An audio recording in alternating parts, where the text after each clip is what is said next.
At the Janta curfew in India, so you as a medical professional also agree with that curfew in India as well. That's what you're saying.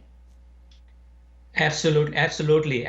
Unless you are non-essential personnel, you should stay home. Like the physicians can go do their surveys, nurses can do their surveys, law enforcement people can go out, but everybody else should stay home. And I think if they can follow that for next 10 days, I think the results will be tremendously different in India than any other countries we have outbreaks so far.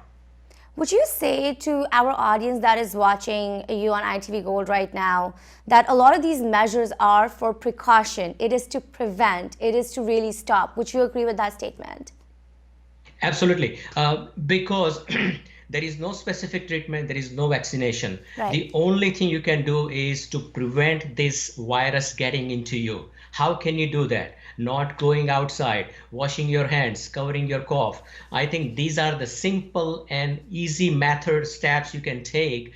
So I think that will shows tremendous improvement within next few weeks for this country. Another request to our people, especially in the US, if you have anything scheduled with your physician, if you are chronic care patients, if you have your routine physicians or dental visit or minor procedure schedule, which you can wait until this situation is resolved. I think if you can do that, you will do a big service to the hospital and the healthcare professionals, because I think the resources and the staffing they have to use on you, they can use for something else which is acutely needed for COVID-19 response. So my request to, unless you have life-threatening condition, postpone all the procedures, all the specialist visit, anything you have scheduled for next few weeks. Yes, I think that has been definitely been like a word that we have been hearing everywhere, is to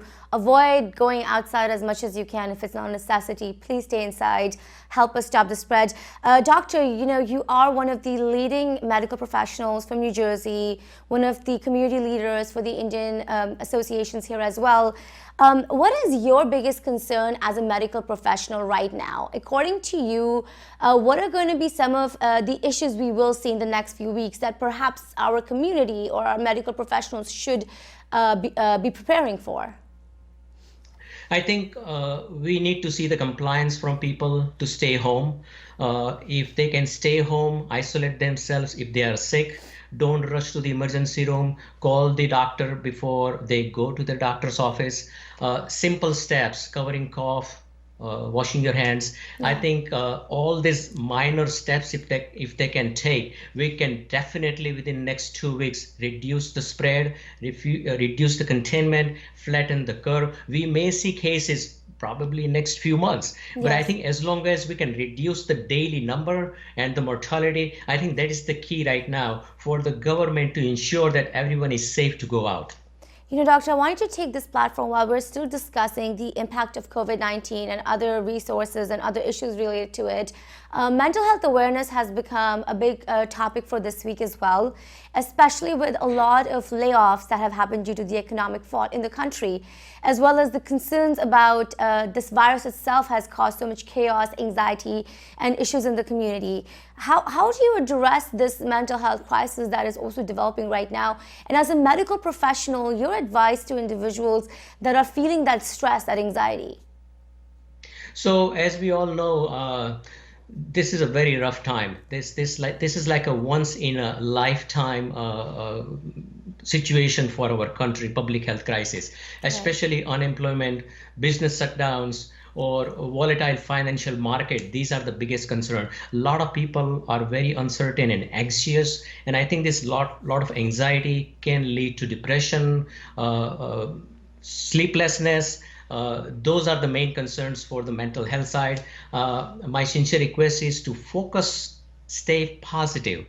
Don't watch the news 24/7. Do something else. There are so many things you can do. Avoid negativity and negative message on social media.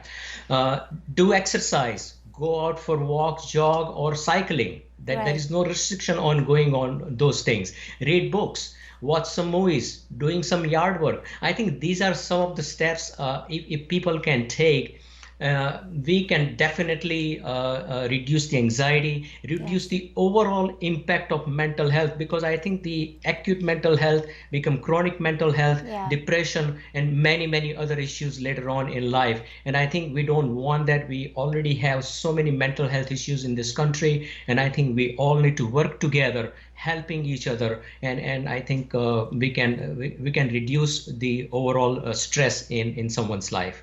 Definitely, and I really appreciate you for sharing that with our audience. I know it's not an easy time for a lot of us, and you know, the situation is getting tense, and I believe one really is going to have to work from within to really find that strength. Wouldn't you say that, doctor?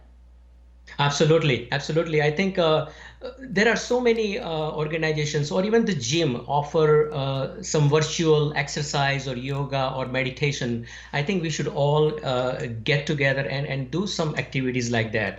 And I think if we can do that, definitely we can reduce the stress level on many individuals. Well, thank you so much for your time here, Dr. Tushar Patel. I truly appreciate you for this follow-up interview.